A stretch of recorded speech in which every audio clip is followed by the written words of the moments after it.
You're experiencing the Authentic Chaos podcast, an exploration into our inner selves and journeys of self discovery. I'm your host, Vahagan Yernosian, and we are back in our main studio, aka my apartment. And, you know, I'm back from this trip and I've gotten a lot of sun, as you can probably tell from my face. I'm feeling this golden glow, not just from my tan, but also from just the experiences I had, the people I met, the food I ate, the places I've seen. And like, I've had these emotional connections to these some countries that I really didn't expect ever to have such deep connections to. And that's a topic for another time. But as I've been traveling and as I've been talking to people and understanding like the things that they love about travel and like how they describe their travel experiences, I've been really like finalizing this philosophy that I've had for the past like half a year, maybe about a year now. And it's this concept of being a traveler in your own home. Now, before getting too deep into that and it means to me and how I think it can help you live more full, fulfilling, and like exciting lives, is so like a bit of context first. So I've heard a lot of ways that people describe how they travel and describe traveling for them, and I know how I've described traveling for myself. And I'll describe a couple of these, and maybe you'll connect with one of them. Maybe you're the kind of person who loves to travel to get an escape, to escape their mundane or their routines or their work lives or something. Maybe you're trying to get away from something and you see traveling as this fantasy. Maybe you're the type of person that loves to learn about themselves and loves to learn about themselves so much. And the way that they find that they learn about themselves is by putting themselves in new experiences. So traveling gets to do that. You get to put yourself in these new shoes and new environments and get to see how you respond to these new foreign places. Maybe you're the kind of person that would love to travel, but it always seems like an whole maybe some anxiety is in the way or for some monetary reason or time. I'm in the US and a lot of my friends are in the US and we don't get much vacation time, let alone and usually we need to spend some of it to visit family for holidays and we don't have much available to traveling. So it seems like just a dream. And through these I've heard like, well, the people that do end up traveling, they get to see new parts of themselves. And I had some friends on this trip express how it's so cool how everyone gets to be authentically themselves. And maybe you're that kind of person who feels like they can truly be themselves when they're traveling. Maybe you're the kind of person who feels like you're escaping your normal life when you're traveling and get to put on like a new version of you. Maybe you're the kind of person that likes to see these new experiences, how they impact you. But you know what? Let me let you in on a little secret. There's nothing external about that transformation that you're going through. It doesn't matter the place you're at. It doesn't matter the people where you're with. It doesn't matter the time of day or the time of year. It doesn't matter about any of these things, not the food that you ate, not the water that you drink. There's nothing in those that's changing your brain chemistry. Oh, sorry, there was a little bit of a siren. Anyway, there's nothing in those that's changing your brain chemistry. There's nothing that's changing who you are on a fundamental level. The source of that change is within you. The source and the change itself comes from you. Those environments for sure are helping facilitate that change. Meeting new people is for sure helping facilitate that change, as are these new experiences. But you are the one who is presenting your authentic self. You are the one who is putting out different perspectives and letting yourself be more of who you are. And so I want you to let's reflect on that. Let's reflect on that feeling we get when we're traveling and that we get to see different parts of ourselves. And let's try to understand what that is within ourselves and bring it out when we're at home. So now let's get to what is being a traveler in your own home. Now, I pick my words very carefully, saying traveler and not tourist. And I'll explain some of the differences I see. A tourist likes to, well, the tourist will go see the big sights, the Colosseum, the Eiffel Tower, Golden Gate Bridge. They will see these sights not because they mean anything to them or because they were seeking authentic experiences, but they're seeing these sites because they were told that they're supposed to see these sites. When a tourist travels, maybe sometimes they'll try a little bit of local foods, but ultimately they'll go back to the foods that they're used to. And they won't go and meet local people and like try to understand the local customs. They're going to be staying with their own enclave, their own tour group, their own like people that speak their own language, and they're not going to try to understand where they're at. They're going to just live like they are in a different version of their own home and what they're comfortable with. Versus a traveler, how I view a traveler is one who really tries to immerse themselves, partially at least, within the culture, try to understand the people, understand the food, and really get a feel for the places that they're at. Maybe in my episode with Elle, you will remember this phrase, and even the title of the episode itself, "Be here now." A traveler is present. A traveler gives every place that they're at full weight of the meaning of that place, whether it's a small mom and pop restaurant or an ancient temple or a beautiful beach that's been there for thousands of years. A traveler takes all of these places as they are rather than as they want them to be. And so what does it mean to be a traveler in your own home? It means to take that energy, to take that excitement, to take those experiences, the novelty that we get when we're traveling and we're experiencing foreign places, and bring it to what we considered mundane, the places that are so familiar to us that we don't even think that we can learn anything more about them. They seem boring. To the people that we know so well, or we think that we know so well, that there are no more surprises left. And here I have some concrete tips for you for how to be a traveler in your own home, how to be here now at home, where you don't have to go to foreign lands. You don't have to leave your city. You don't even have to leave your front door. You can learn so much. You can experience so much just what's around us, just by paying attention. So let's start with experiencing your own home as a traveler. Well, you may look at your place like I look at my apartment, and you may see okay, it's kind of a normal apartment. Got a couch, some lamps, some art on the walls. Maybe I'll cook. Everyone's got to eat, right? And I grow plants, whatever, plants, greenery. But in each of those, there's something to it. There's stories behind the art behind me. There's a sort of a feng shui, if you will, to how I laid out my apartment, my aesthetic. There's excitement there's life in these plants. I've been gone for a month, and these plants all survived without me, and they grew in new ways, and they experienced their own life and their own existence in ways without me being there. And there's just so much growth and life that it's exciting.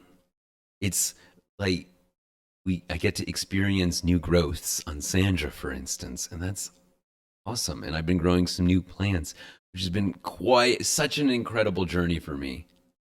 And then cooking, what some people look at as a chore, if you change your perspective on it and consider this perspective, when you're cooking, you are taking these raw ingredients and changing them into something more than the sum of their parts. As you're cooking, You can get a feel for the ingredients, taste them, smell them as you're going along, experience how your meal is transforming right in front of your eyes. Like maybe you're sauteing some garlic first in some oil, and you hear that sizzle, and you smell the garlic start to, the aromas start to fill the air. And then you add your other aromatics, and then maybe you add a sauce or like a tomato if you're making like a tomato sauce. Boil it down. Watch as it goes from this watery mess into this lovely, consistent sauce. And just that process, there's so much going on. There's so much chemistry going on. It is almost like magic what we're doing. And once you start to like understand, is like experience these things, even if you don't fully understand them, even if you don't fully understand where these techniques came from or where these foods came from, you can appreciate the magic of the present moment, the thrill of these mundane activities, because they're not mundane. There's excitement in them. And we haven't even left the house yet. If we exit the place, like you can find beauty wherever you are. You know, I love traveling to find little like mom and pop spots, little cafes or bars or cute little restaurants. And you know what? The city I live in has the same charms, the same small places, the same like little bars and cute spots and little hidden gems that create surprising meaning and surprising experiences.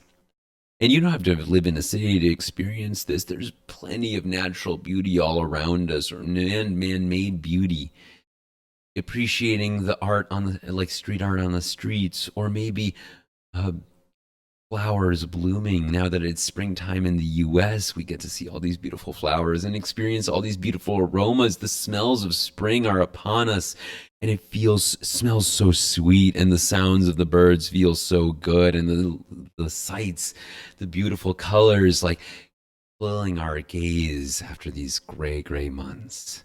There's excitement there. There is beauty there. There's majesty there.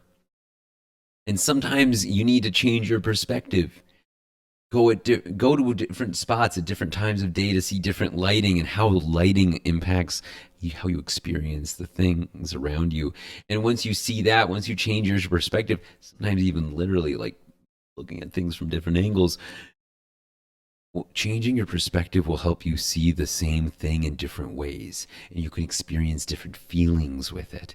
And when you experience different feelings, different things, and different, the same thing with different perspectives, and have these different feelings, start to understand that maybe it's our own judgment that's affecting these things. And maybe if we change how our perspective of the world around us, even the mundane of home, we can see thrill in it.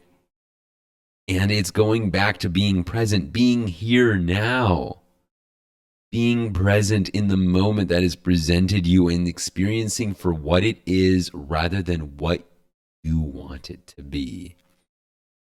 That will make you a better traveler. That will make you more excited to live in the place that you live.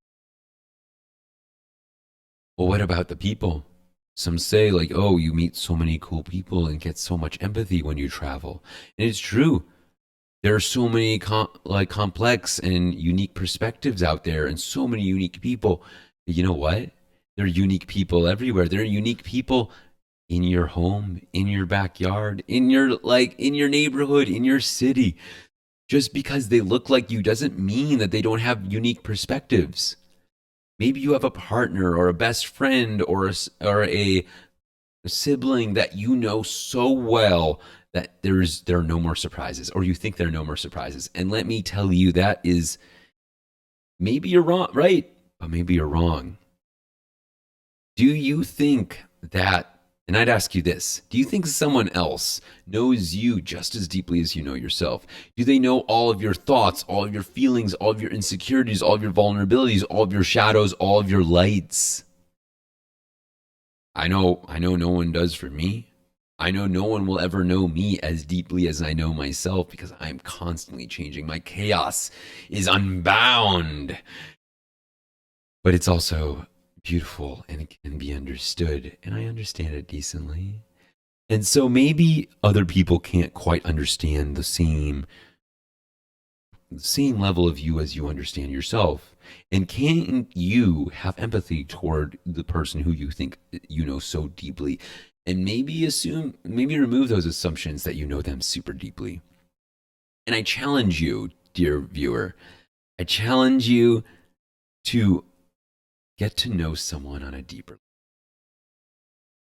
Get to know that person that you think you know so well that there are no more surprises. Get to learn something new about them.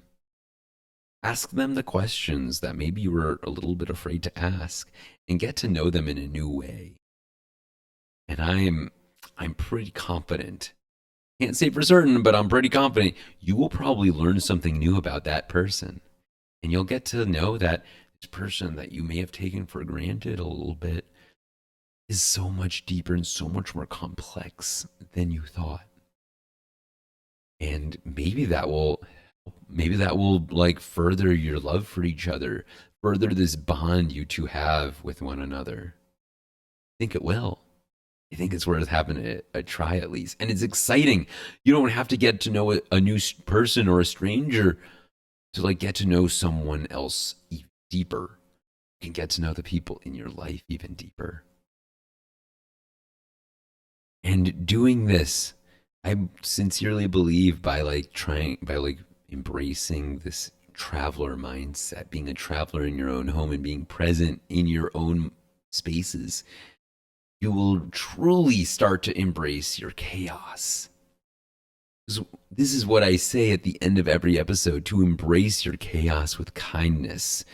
I want us to all have these traveler mindsets, to truly embrace the parts of us that are that authentic part when we're traveling or meeting new people, when we get to see new parts of ourselves and we feel a little bit more authentic.